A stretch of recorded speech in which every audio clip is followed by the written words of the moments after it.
السلام علیکم، شرائع دستور سے میں ہوں عبدالقیوم صدیقی اور آپ ہیں AQS کے ساتھ۔ آج 23 مارچ ہے۔ 23 مارچ 1940 کو قرارداد پاکستان منظور ہوئی تھی۔ قرارداد پاکستان جب منظور کی گئی تو اس میں اس وقت جو پاکستان ہے اس سے تعلق رکھنے والے جو چاروں صوبوں کی جو شخصیات تھیں انہوں نے جو ہے وہ دستخط کیے تھے اس قرارداد پر۔ قائد اعظم پاک جو ہیں وہ وہاں پر موجود تھے، اور یہ بڑی دلچسپ چیزیں کیونکہ یہ تاریخی حقائق ہیں، حوالے ہیں، تو یہ آپ کے ساتھ جو ہے وہ شیئر کرنا ہم سمجھتے ہیں کہ ضروری ہے، تاکہ ہمارے جو بچے ہیں ان کو یہ یاد رہے کہ پاکستان، تحریک پاکستان کے جو خالق ہیں وہ کون کون ہیں۔ تو جو 23 مارچ 1940 کی ریزولوشن منظور کی گئی تھی قائد اعظم کی موجودگی میں، تو اس پر جو دستخط کیے گئے تھے جو اس وقت موجودہ پاکستان ہے، اس میں بلوچستان سے قاضی محمد عیسیٰ، جسٹس قاضی فیض عیسیٰ چیف جسٹس پاکستان ان کے والد تھے، سندھ سے حاجی عبداللہ ہارون تھے، پنجاب سے مولانا ظفر علی خان تھے، خیبر پختونخوا سے محمد اورنگزیب خان تھے۔ تو دوسری طرف جو ہے وہ انڈین میڈیا کے اندر جو ہے وہ بھی ایک فیصلے کی بڑا چرچا ہے، اور وہ ہے ذوالفقار علی بھٹو کے جو مرڈر ٹرائل ہے، اس حوالے سے جو سپریم کورٹ آف پاکستان کے 9 رکنی لارجر بینچ نے چیف جسٹس پاکستان قاضی فیض عیسیٰ کی سربراہی میں گزشتہ 2 ہفتے پہلے جو ہے وہ اس ٹرائل کو صدارتی ریفرنس پر اپنا فیصلہ سنایا۔ تو انڈین میڈیا کے اندر جو گزشتہ روز ایک آرٹیکل شائع ہوا ہے پروفیسر چمن لال کا، وہ کہتے ہیں کہ اگر ذوالفقار علی بھٹو کے ٹرائل کو ناانصافی پر مبنی قرار دیا جا سکتا ہے تو بھگت سنگھ کے ٹرائل کو کیوں نہیں دیا جا سکتا۔ تو بھگت سنگھ کے حوالے سے بھی آپ کو یاد ہوگا، ایک تاریخی حقیقت ہے کہ 23 مارچ 1931 کو لاہور میں بھگت سنگھ کو اور سکھدیو اور راج گرو جو ہے ان کو پھانسی دے دی گئی تھی برٹش راج کے اندر۔ دوسری طرف جو ہے وہ خیبر پختونخوا کے سے بڑی اہم خبریں آ رہی ہیں ہمارے پاس، اور ان خبروں کے جو اسپیشلسٹ ہیں اور ہماری خبروں کی مشین ہے حماد حسن صاحب، وہ آج میرے ساتھ ہیں۔ ان کے ساتھ بھی بات کریں گے، اور یہ ایک ایسی جگہ پائے گئے ہیں جہاں پر پکڑے گئے ہیں تو اس پہ بات کریں گے۔ لیکن ان کے پاس بڑی اچھی خبر ہے، اور وہ خبر یہ ہے کہ علی امین گنڈا پور اور پاکستان تحریک انصاف جو پارٹی ہے اس میں اور علی امین گنڈا پور میں اختلافات پیدا ہو رہے ہیں، اور کس قسم کی افواہیں جو ہیں وہ اس کے حوالے سے پھیلائی جا رہی ہیں۔ تو جناب حماد حسن صاحب، 23 مارچ کا جو ہے آج دن ہے، اور آج آپ صبح صبح اٹھ گئے تھے، اور میرے ایک دوست نے آپ کو ایک جگہ دیکھا ہے، بڑی اہم شخصیات کے ساتھ آپ جو ہے وہ باہم گفت و شنید تھے۔ وہ افتخار عارف صاحب کا شعر کیا ہے کہ میں نے ایک اور ہی محفل میں انہیں دیکھا ہے، یہ جو تیرے نظر آتے ہیں یہ سب تیرے نہیں اچھا، تو بھئی ہم تو صافی ہیں، ہم تو ہر جگہ جاتے ہیں، مختلف لوگوں سے ملتے ہیں، بات کرتے ہیں، خبر لینے کی کوشش کرتے ہیں۔ اگر آپ کے دوست نے میرے بارے میں اطلاع دی ہے تو ٹھیک ہے، بھی اطلاع دی ہے۔ یہ تو خبر درست ہے نا ہماری، جیسے آپ کی اور ہم AQS لائیو میں ہم نے کتنی خبریں دی ہیں، PTI کے اندر اختلافات، گروپ نہیں تو بندی، اس میں پیسوں کی برائی کیا تقسیم۔ ہے؟ اس میں کون سی بری بات ہے؟ اگر میں کہیں جاؤں تو کیا میرے لیے نہیں، میں تو برائی میں نے تو بات کی ہی نہیں ہے بھائی جان، میں نے تو صرف اتنا کہا ہے کہ آپ کو ہم نے دیکھا ہے، دیکھیں ہم نے آپ کو، ہم کہتے ہیں کہ ہم ہر خبر پر نظر رکھتے آپ ہیں۔ تو یوں بنا رہے ہیں مجھے جیسے میں بڑا مشکوک، بھائی وہاں میں بھی تھا، 2-3 اور صحافی بھی تھے، ایک بہت سارے لوگ تھے، پروگرام میں بہت سارے بلایا گیا تھا، بہرحال وہاں سے وہ کہہ رہا ہوں جی۔ تو میں یہی کہہ رہا تھا کہ AQS لائیو میں آپ نے بڑی پی کے حوالے سے بہت ساری خبریں دیں، اور پھر اس کے بعد جو ہے نا یہ سارا سلسلہ ہی چل پڑا۔ اب ہم نے خبر دی تھی کہ جناب جو PTI کے اندر گروپ بندی ہو رہی ہے، کس طرح سے وزارتیں بٹیں گی، پھر اس کے بعد کمپیریزن ہم نے کیا KP حکومت اور پنجاب گورنمنٹ کا، تو وہ اب سب لوگ جو ہے نا وہ انہی راستوں پر، انہی خبروں کے اوپر اپنے تجزیے تبصرے کرتے ہیں۔ کیسا لگتا ہے آپ کو؟ دیکھیے قیوم صاحب،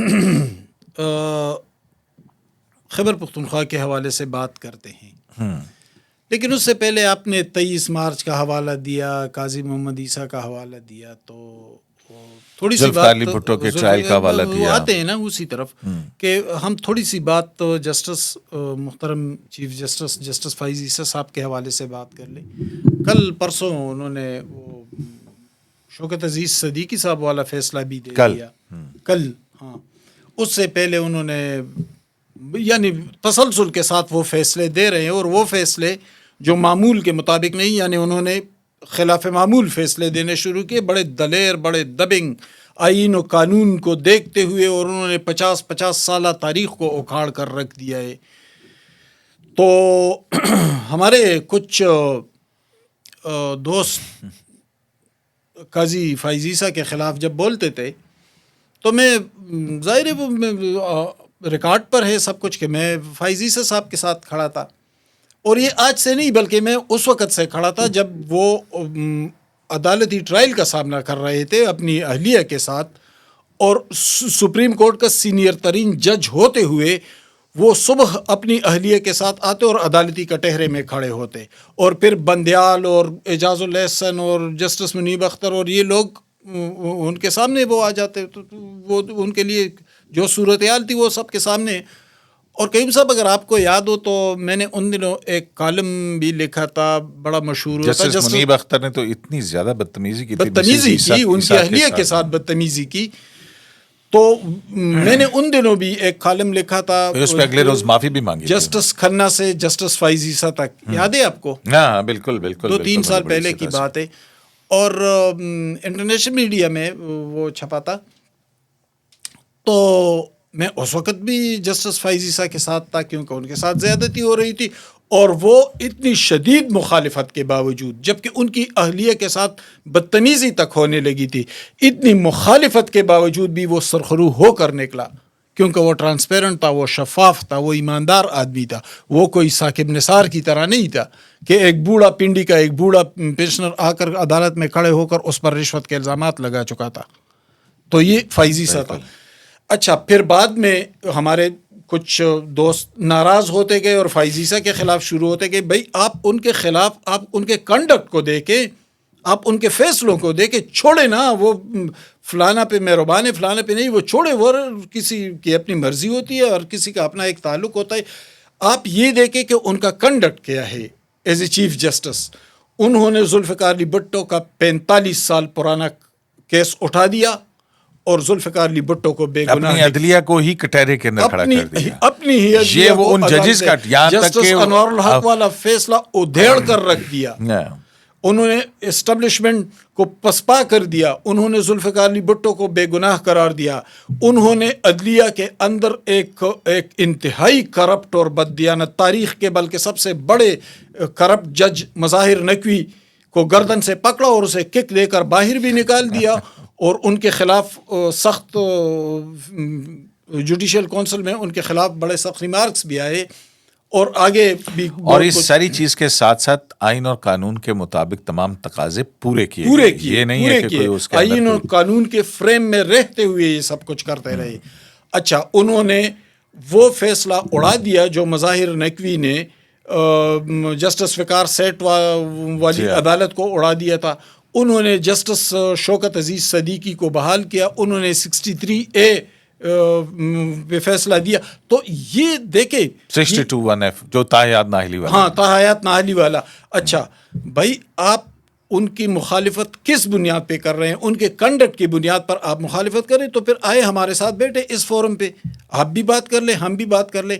ہم کھڑے ہیں، ہم اس لیے کھڑے ہیں ان کے ساتھ کہ وہ آئین و قانون کے ساتھ چلتے ہیں، وہ ڈٹ کر کھڑے ہیں. انہوں نے خلاف توقع اور خلاف معمول فیصلے دیے اس تاریخ کے. ہم اسی کو اپریشیٹ کرتے ہیں، اسی کے ساتھ کھڑے ہیں، کسی فرد کے ساتھ نہیں کھڑے، آئین و قانون کے ساتھ کھڑے اور کھڑے رہیں گے. انسٹیٹیوشن کو کھڑا کر رہے ہیں. آپ یہ دیکھیں نا کہ پریکٹس اینڈ پروسیجر ایکٹ بڑا آسان تھا. عمر عطا بندیال جو ہیں وہ جس طرح سے فرد واحد کی ذات کے اندر چیف جسٹس کے اختیارات کو مرکوز کر گئے تھے، قائم مقام چیف جسٹس ہوتے ہوئے، اور آنے والے چیف جسٹس کو ساتھ بٹھا کے تمام اختیارات اپنی ذات کے اندر مرکوز کر لیے تھے نا. وہ بھی یہی وہ 25 تاریخ کو لگا ہوا ہے وہی کیس، وہ ہماری پیٹیشن تھی. اس ملک میں تو میں ایک بات کر رہا ہوں کہ اس کے بعد جو ہے وہ بینگ اے چیف جسٹس وہ چاہتے تو پریکٹس اینڈ پروسیجر ایکٹ کو انہی لائنز کے اوپر اڑا دیتے. لیکن پارلیمنٹ کو نہ صرف یہ کہ پارلیمان کو جو ہے وہ توقیر دی گئی، پارلیمان کے قانون کو رکھا گیا اور چیف جسٹس کے اختیارات جو ہیں وہ ڈائلیوٹ کیے گئے کمیٹی کے اندر. اور پھر عدلیہ کا احتساب اور جمہوریت کے حوالے سے فیصلے، میں تو بڑے عرصے کے بعد، بلکہ میں نے تو نہیں دیکھا کہ اس تیز رفتاری سے عدالتی فیصلے آئیں جس میں جمہوریت مضبوط ہو، دیکھیں ایک منٹ، آمروں کی سزا. اس ملک میں صرف 2 لوگوں نے اپنے اختیارات دوسروں کو سونپے ہیں، ورنہ ہر کوئی اختیارات کا حریص ہے اور بھوکا ہے اور لالچی ہے. 2 لوگوں نے ایسا کیا. ایک آصف زرداری نے بحیثیت پریزیڈنٹ اختیارات پارلیمنٹ کو بھیج دیے تھے، اپنے اختیارات پارلیمنٹ کے حوالے کیے تھے. ایک فائز عیسیٰ نے اپنے اختیارات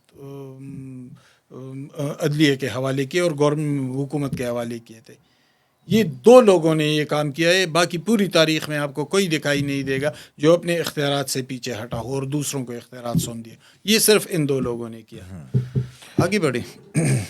ہاں بالکل. تو اب آ جائے نا آپ کے جذبات اگر تھوڑے سے، پتہ نہیں آج آپ خیریت ہے، بہت غصے میں ہیں، کسی نے تنگ کیا ہے؟ میں دیکھیں نا، جب کوئی بندہ کام کر رہا ہو، جب کوئی بندہ ڈیلیور کر رہا ہو اور لوگ اس کی مخالفت ذاتی اناد کی بنیاد پر کرے، مجھے بہت برا لگتا ہے.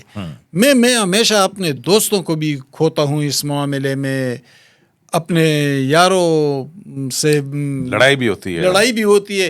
کیونکہ بھائی آپ دیکھیں، ثاقب نثار بھی اس ملک کا چیف جسٹس تھا، عطا بن دائل بھی اس ملک کا چیف جسٹس تھا، اس ملک کا چیف جسٹس گلزار بھی تھا، کھوسا بھی تھا. ان کا کنڈکٹ دیکھے اور فائز عیسیٰ کا دیکھے، ایک واضح فرق. اور ایک اور بات بھی ہے حماد بھائی، آپ یہ دیکھیں کہ ایک ایسا سیاسی لیڈر جو کہ ملک کے آئین کو اپنی جوتے کی نوک کے اوپر رکھتا ہو، اس نے آئین شکنی کی، اسی سپریم کورٹ کا فیصلہ ہے، اور وہ ملک کا آئین جس کو خاطر میں نہ لائے وہ، اور اس کے لیے پارٹی آئین کی کیا حیثیت رہ جاتی ہے؟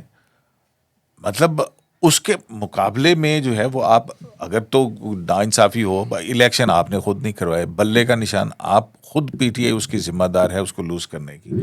لیکن اینی ویز چھوڑیں اس پہ، پھر ہم اور دوسرے چلے جائیں گے. تو یہ بتائیں، علی امین گنڈا پور اور ان کے بھائی جو ہیں فیصل امین گنڈا پور کے حوالے سے آپ نے کہا تھا کہ کچھ باتیں ہو رہی ہیں اور کچھ ایسا ہے، لیکن ہمیں کچھ تصدیق نہیں ہے، تصدیق ہو گئی تو پھر ہم جو ہے اس کے اوپر بات کریں گے. تو کیا نکلا اس سے؟ یہ علی امین گنڈا پور اور پی ٹی آئی میں اختلافات کی کیا وجوہات بن رہی؟ دیکھیں کریم صاحب، میں نے ابھی 2-3 دن پہلے آپ سے کہا تھا کہ علی امین گنڈا پور کے حوالے سے کچھ افواہیں ہیں، لیکن فی الحال وہ صرف افواہیں ہیں. ہم دیکھیں گے. اور میں نے فیصل امین یا علی؟ فیصل امین کے علی امین کے بھائی کہ اور ہم دیکھیں گے، ہم ان صحافیوں کی طرح نہیں ہے جو کراس چیک کیے بغیر بات آگے بڑھا دیتے ہیں اور دوسرے دن غلط ثابت ہو جاتی ہے.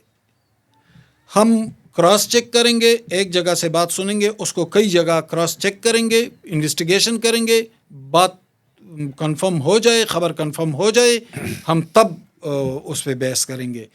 اچھا، علی امین کے فیصل امین کے حوالے سے میں نے آپ سے کہا کہ کچھ افواہیں ہیں پشاور میں، لیکن ہم انویسٹیگیٹ کریں گے، ہم خبر کی تہ تک پہنچیں گے تو پھر اس پہ ہم بات کریں گے. اچھا، میں نے جب اس خبر کو اپنے ذرائع کے تھرو اس کو انویسٹیگیٹ کرنے کی کوشش کی تو کریم صاحب، بعض اوقات بندہ ایک کام کرتا ہے اور اس سے نکل دوسرا کام آتا ہے. جس طرح ایک مشہور میڈیسن کے حوالے سے کہ وہ ہارٹ کے لیے بنائے جا رہے تھے لیکن اس سے کچھ اور بنا تھا.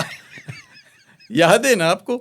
اسی طرح کچھ ایجادات بھی ایسی ہوئی ہیں. تو اچھا، میں اس خبر کو انویسٹیگیٹ کر رہا تھا اور بیچ میں سے کچھ اور نکل آیا. بیچ میں سے یہ نکل آیا. کیا نکل آیا؟ کہ فیصل امین بیچارے تو بے گناہ تھے. یعنی وہ اتنے تنگ آ گئے ان افواہوں سے اور کچھ بھی نہیں کیا تھا، افواہیں اڑی جا رہی تھی. تو کون اڑا رہا تھا یہ افواہیں؟ میں آ رہا ہوں. ویسے آپ اتنی جلدی کلین چٹ نہ دیا کریں کسی کو. نہیں، میں کلین چٹ نہیں دے رہا ہوں. میں تو جس چیز کو میں نے انویسٹیگیٹ کیا، دیکھیں میں نے تو جہاں پہ انویسٹیگیشن کی میں تو اس کے مطابق بات کروں گا. اچھا، اس کے خلاف افواہی تھی، وہ پہلے تو خاموش ہو گیا، گھر میں بیٹھا، پھر وہ یہاں سے نکل گیا، ڈیرہ اسماعیل خان چلا گیا، پھر ضمنی الیکشن بھی ہونے والا ہے، پھر اس کو پی ٹی آئی نے اپنا کینڈیڈیٹ بنایا جو ان کے بھائی علی امین نے قومی اسمبلی کا حلقہ خالی کیا ہے تو وہ اس پہ فیصل امین الیکشن لڑے گا، اور یعنی علی امین گنڈاپور کا بھائی اور مولانا فضل الرحمان کا بھائی، یہ دونوں الیکشن لڑیں گے. اور اگر آپ کہیں تو میں الیکشن کے رزلٹ بھی آپ کو سنا سکتا ہوں. اچھا، اگر آپ کا ایک اینکر پورے پاکستان کا سنا سکتا ہے تو میں ایک حلقے کا، بہرحال اس کو رہنے دے. اچھا، وہ ڈیرہ اسماعیل خان چلے گئے. افواہیں جن الزامات پر اڑائی جا رہی تھی، ان الزامات کے حوالے سے کوئی سمری ہی نہیں گئی ہے ابھی تک چیف منسٹر سیکریٹریٹ. اچھا، مثلاً ان کے اوپر یہ الزامات عائد کیے جائے تھے کہ فیصل امین گنڈاپور جو ہیں وہ وزیر اعلیٰ ہاؤس کے پی میں بیٹھ کے بیوروکریٹس کے تبادلے تقرریوں کے حوالے سے جو ہے ہاں یہ الزامات ہیں. اچھا ابھی تک کوئی بڑی سطح پر کوئی ریشفلنگ ہی نہیں ہوئی ہے خیبر پختونخوا میں، کوئی سمری ہی نہیں گئی ہے. وہاں پہ صرف چیف سیکرٹری کے حوالے سے ہم نے اسی فورم پہ بات کی تھی کہ شہاب علی شاہ کی جو ہے شہاب علی شاہ کے حوالے سے، اور اس پہ پیسوں کے الزامات تھے کہ میں نے کہا کہ کوئی 100 کروڑ کا وہ ہے آفر کی باتیں ہو رہی ہے. پھر دوسرے لوگوں نے بھی، اور ایک تو مصیبت یہ کہ ہم جو بھی خبر کرتے ہیں اس کو دوسرے لوگ لے اڑتے ہیں اور ہمیں کوٹ کیے بغیر اس پہ پھر اپنی صحافیانہ دکان چمکانے لگتے ہیں. اچھا، یہ پھر سمر بلور نے بھی ایک شو میں بھی یہ بات کی، اور کچھ اور لوگوں نے، سیاسی لوگوں نے اور صحافتی لوگوں نے اس حوالے سے بات کی. سمر بلور نے تو 800 کروڑ کی بات کی. وہ اس نے کہا کہ آگے بڑھ گیا ہے، اور اس نے کہا کہ ہمیں تو اتنا پتہ نہیں ہے، ہم تو کچھ اہم صحافی اس پہ ٹویٹر پہ اور اس پہ بات کر رہے ہیں تو ہم تو وہاں سے. اچھا، مبینہ تو بس سمر بلور نے کچھ اس طرح کی، ہاں آئی ایم ناٹ شیور کہ کوئی کریکٹ کسی بات شو میں اس طرح بات کی تھی. اچھا، لیکن ابھی بیوروکریسی میں خیبر پختونخوا میں کوئی بڑی ریشفلنگ بھی سامنے نہیں آئی، کوئی سمری بھی نہیں گئی، کوئی میٹنگ بھی اس سلسلے میں نہیں ہوئی. اور فیصل امین بیچارے پہ پہلے سے الزامات لگتے رہے کہ وہ فلاں کو ادھر کر رہے ہیں. میں وہی تو کہہ رہا ہوں، یہ الزامات لگانے والے اس طرح کی اڑانے والے ہیں کون ہیں؟ ایک منٹ میں اس آپ میرا جو ہے نا تجسس کا پیمانہ بڑھاتے چلے جا رہے ہیں. اچھا، ابھی کمنٹ آنے شروع ہو جائیں گے، قیوم صدیقی جو ہے نا درمیان میں انٹرپٹ کرنا شروع کر دیتے ہیں وہ تو مہمان کو. لیکن ایک بات ہے، میں بتا دوں کہ یہ میرے مہمان نہیں ہیں، حماد حسن صاحب جو ہیں، یہ حماد حسن صاحب کو ہوسٹ ہیں اب اس پروگرام کے، تو لہٰذا ان کو مہمان نہ کہا کریں. اچھا چلیں اب آگے. اچھا، پشاور کے ہمارے ایک دوست صحافی نے ایک سٹوری کی اور کچھ پوسٹنگ ٹرانسفر ہوئے، لیکن وہ 16 گریڈ 17 گریڈ، اور وہ کوئی بیوروکریٹس نہیں ہے. زیادہ تر بیوروکریسی میں سرے سے ابھی تک کوئی بڑی ٹرانسفر پوسٹنگ ہوئی ہی نہیں. تو پھر الزامات آپ کس چیز کے لگا رہے ہیں؟ اچھا، یہ الزامات نہ پی ٹی آئی مخالف جماعتیں لگا رہی ہے، نہ یہ الزامات کہیں اور سے آ رہی ہے، نہ یہ ان الزامات کے پیچھے کوئی انٹیلیجنس ایجنسیاں ہیں، نہ میڈیا والے کوئی ہائپ کریٹ کر رہے ہیں. یہ الزامات جہاں تک میں نے انویسٹیگیشن کی تو یہ الزامات مکمل طور پر پی ٹی آئی کے اندر سے لگائے جا رہے ہیں، اور بیس لیس الزامات. کیوں؟ اپنے اندر ہی علی امین گنڈاپور کے بھائی کے اوپر الزامات، اپنے وزیر اعلیٰ کے بھائی کے اوپر پی ٹی آئی کے اپنے اندر سے الزامات لگانے کی وجہ؟ الزامات اس لیے لگائے جا رہے ہیں، سیاسی فائدہ کیا ہے اس کا؟ اب آپ مجھے بولنے دیں گے. الزامات اس لیے قیوم صاحب لگائے جا رہے ہیں، میں نے آپ سے پہلے کہا تھا کہ بڑے طاقتور گروپ سے خیبر پختونخوا میں. اچھا، وہ گروپ اب کمانے کے چکر میں ہیں. کچھ لوگوں نے وزارتوں کے حوالے سے لین دین کیا ہے، اور کچھ اور الیکشن پہ پیسے لگائے ہیں، کچھ اور یہاں پہ اسلام آباد میں کچھ، چونکہ جس چیز کے ایویڈنس نہ ہو تو میں اس کا ذکر نہیں کرتا، کرنا بھی نہیں چاہیے. ہاں، تو وہ لوگ اب کمانے کے چکر میں ہیں. وہ ٹھیکے، کمیشن، پروجیکٹس بہت سارے. اور علی امین کے بارے میں بتاؤں کہ علی امین اتنی زیادہ عمر بھی نہیں ان کا، اور اتنا تجربہ بھی نہیں. یعنی 2013 کے بعد تو اس نے سیاست شروع کی، یعنی کل 10 سال ہوئے. اس دوران وہ وزیر مال بھی رہے، خیبر پختونخوا میں منسٹر رہے، پھر فیڈرل میں منسٹر رہے. لیکن بنیادی طور پر علی امین نے زیادہ سیکھا نہیں تھا. لیکن جب سے وہ چیف منسٹر بنے خیبر پختونخوا کے، تو اس کے قریبی جتنے لوگ ہیں ان کی رائے یہ ہے کہ وہ سیکھنے کی کوشش کر رہے ہیں. اچھا. ابھی وہ سیکھنے کی کوشش کر رہے ہیں. اچھا وہ بعض معاملات کو ٹھیک کرنے کی کوشش کر رہے ہیں, یعنی پرائم منسٹر کے ساتھ اس نے اپنی کوآرڈینیشن بڑھا دی, اس نے پنڈی کے ساتھ اپنے تعلقات ٹھیک کرنے کی کوشش کی اور پارٹی کے حوالے سے جو مسائل ہیں ان کو ٹھیک کرنے کی کوشش کی, لیکن جو ہی وہ بیچارہ پیچھے آتا ہے تو یہ گروپ اس پر جھپٹ پڑتے ہیں اور اس کو بلیک میل کرنے لگتے ہیں, اس پر دباؤ بڑھانے لگتے ہیں. اس گروپ کا سرخیل کون ہے ویسے؟ اس گروپ کے مختلف سرخیل ہیں. اس گروپ کے سرخیل شیر افضل مروت ہے, اسد کیسر ہیں, شہرام ترکائی ہیں, عمر ایوب ہیں, عاطف خان ہے, ملکنڈ گروپ ہے, مراد سعید پس منظر میں بیٹھا ہوا ہے, مراد سعید کا نمائندہ عبدالحکیم خان ہے. تو بہت سارے لوگ ہیں وہاں پہ, تو گروپس ہی گروپ سے, اور یہ سارے گروپ علی امین پر دباؤ ڈال رہے ہیں. اور جب وہ دباؤ قبول کرنے سے انکار کرتا ہے یا معاملات کو مینیج کرنے کی, اوپر سطح پہ مینیج کرنے کی کوشش کرتا ہے, یعنی اس وقت عالمی اداروں سے 930 ارب روپے خیبر پختونخوا حکومت نے لینے ہیں, تو ظاہر ہے کہ وہ تو ڈائریکٹ انہوں نے نہیں لینے, فیڈرل گورنمنٹ کے تھرو ہی لینے ہیں نا. تو علی امین نے فائنینس منسٹر کے ساتھ بھی میٹنگ کرنی ہے, پرائم منسٹر کے ساتھ بھی میٹنگ کرنی ہے لیکن جب وہ اس طرح کرے گا تو پھر وہ گروپ اس پر دباؤ بڑھاتے ہیں, اور دباؤ اس لیے بڑھاتے ہیں کہ ان کی اپنے فائلیں ان کے بغل میں ہوتی ہے کہ بھائی میرا یہ کام کرو وہ کام کرو, یعنی تم وہاں جا رہے ہو اور تم ہمارا یہ فائل نہیں نکالو گے تو پھر ہم تمہیں بدنام کریں گے. تو علی امین بیچارے پہ, اچھا اس کے بھائی پر بھی الزامات لگائے, یہ باہر سے لوگ نہیں لگا رہے ہیں, یہ پی ٹی آئی کے اندر سے لوگ کر رہے ہیں. بہت شکریہ حماد حسین صاحب آپ کا, بڑی تفصیل سے آپ نے جو ہے وہ اپنے گزشتہ بلاگ کے حوالے سے جو ہم نے بات کی تھی, اور پھر اس کے بعد جو افواہوں کا ذکر کیا تھا کہ کس طرح سے علی امین گنڈا پور کے بھائی کے اوپر الزامات لگ رہے ہیں, تو آج اس بارے میں دیکھتے ہیں کہ فریش معلومات تو یہ ہیں حماد حسین صاحب کی, لیکن ظاہر ہے جیسے جیسے حکومت آگے چلے گی اور بھی بہت ساری چیزیں جو ہیں وہ سامنے آتی چلی جائیں گی کہ کس طرح سے خیبر پختونخوا کی حکومت کے اندر شفافیت اور میرٹ کو آگے رکھا جاتا ہے, اور صوبے کی ترقی, بحالی, خوشحالی کے لیے کیا اقدامات کیے جائیں. یہ بہت بڑا ٹیسٹ ہے پاکستان تحریک انصاف کے تعلق رکھنے والے فیصل علی امین گنڈا پور کے. شرائع دستور سے عبدالقیوم صدیقی کو AQS لائیو سے اجازت دیجیے. اللہ نگہبان.